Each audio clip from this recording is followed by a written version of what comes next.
Good afternoon. This is Chris Robinson, Robinson Ag Marketing, with today's post-close grain and livestock comments for Friday, February 20th, 2026. Well, if you did not have a 45-cent swing on your soybeans today, it's time to fire your advisor, fire your psychic friends network, fire your magic 8 ball, whatever you're using to predict what the highs and lows are going to be for the soybeans during the day, because that's exactly what happened. From 11.48 and a quarter, we dropped down to 11.21 and a half, then snapped right back. Whipsawed a lot of people.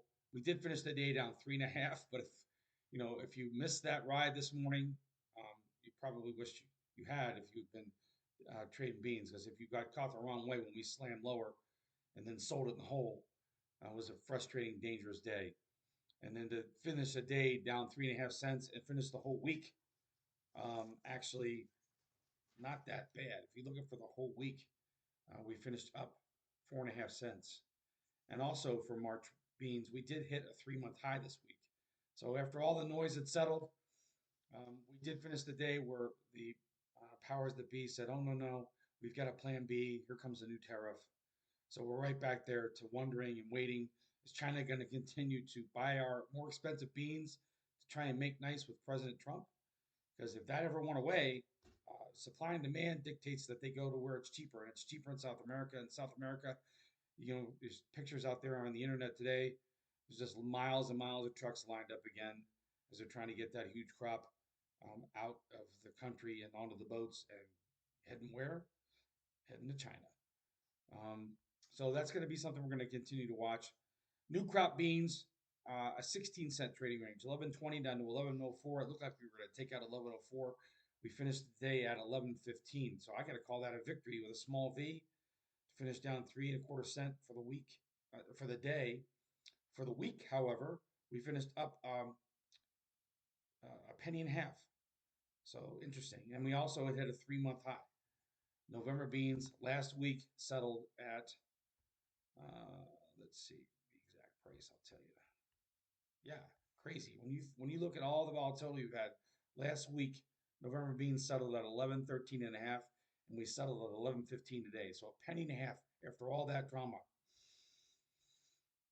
So you have to stay tuned. I think this is, if you're reading my letter, you know that I feel this is definitely a rally that you want to take advantage of, but you can see how quickly it can go away. All it takes is one headline, and boom, they can take a big chunk out of your profits. So set a hedge, set a hedge. Don't cap a top. I'm not calling a top, but this is like playing goalie in the NHL. There's pucks flying at your face all day long. You better stay frosty and better have a defense for them. In the corn market, March corn, the March options went off today. Adios, March. I'd get away from March. You don't want to be dealing with first delivery stuff. Get into May. March finished the day up 1.75 cents for the week. Finished down 4.25 cents. December corn finished unchanged on the week after hitting a 1 month high. We did hit a 1 month high. We have not taken out the high for the year yet. That doesn't happen until we take out 466 and a quarter. We did hit 465 today, so there's a little bit of a silver lining there. We've recovered all that nastiness from the USDA report on the 12th. That is a gift. March beans finished up 4.5 cents on the week, and that was a 3 month high also. So even though we settled a little bit higher, a good weekly performance there as well. Moving on to the wheat, that was probably the biggest, nicest move to really talk about. Chicago July wheat up 20.5 cents on the week, and we hit 7 month highs. Kansas City, we're 73 cents off the low, guys, in that July KC, 7 month high. For the week, we picked up almost 30 cents. So what is driving that? Well, everybody's been short basically for the last year. They made a fortune. They were short for $1.50. And now as they're running for the exits, they're kind of all chasing themselves. It's kind of like somebody trying to get out of the nightclub. When the police have pulled up and the paddy wagons outside, those doors get pretty small. And it's a great opportunity. Nothing's changed fundamentally with the supply and demand of wheat.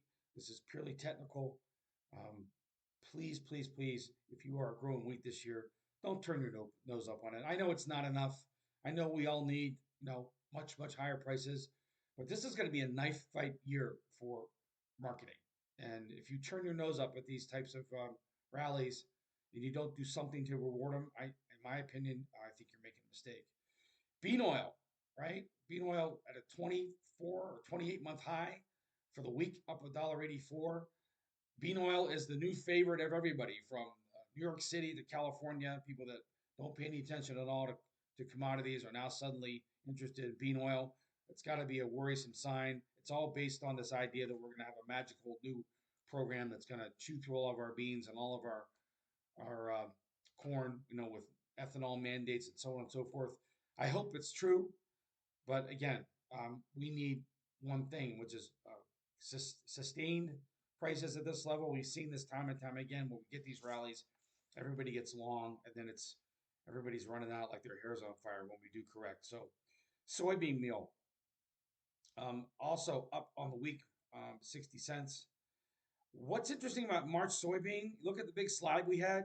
This area, this 312 area that we traded to today, that's halfway back. So a good recovery there for anybody that was speculating on the long side when meal was down at the bottom. Probably a good chance to take profits on any calls you had. We've kind of hit the reset button there in meal. All right, let's real quick talk about cattle on feed. No big surprises there. I'll dig into that later. But if you look at the numbers, nothing really out of whack. Nothing fundamentally has changed. For the week, we did have April fats up $1.35. We had March feeders up $1.87. We had um, April hogs, which managed to claw back 240 on the week. And again, a good recovery. We will see on Monday if this holds true.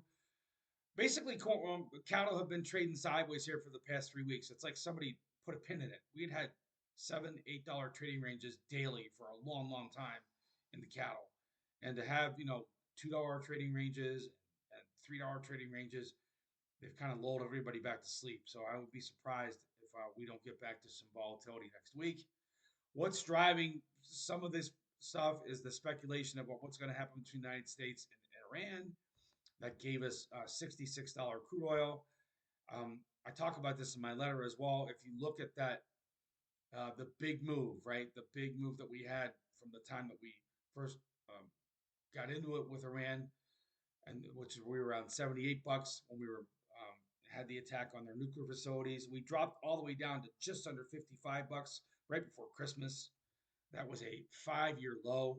Now we've bounced here on these ideas that maybe this something's going to happen in this Strait of Hormuz. We've seen this before, guys. If this goes away, if there's a solution, we could drop very quickly, and I think that would put pressure on bean oil. Might even put pressure on beans. So watch that carefully. I know it sounds weird, but I've been trading beans since 1990, and you'd be surprised how often beans will trade with crude oil, even though it makes sometimes it doesn't really make a whole lot of sense. So continue to watch that. I will be doing the weekly wrap up, sending it out tomorrow or Sunday. Depends on how much work I get done tonight. It is Friday afternoon. You guys have a great rest of the week. This is Chris Robinson, 312-638-8868. We will see if President Trump's Plan B continues to throw a monkey wrench into the plans of anybody that's trying to figure out what's going on with soybeans, because soybeans have given us a gift. We had a $1.06 rally in old crop beans off the lows. We had a 70-cent rally in new crop beans off the lows. If you're a farmer or producer, that's why you're listening to me. Try and take advantage of that. Have a great rest of the week. Take care.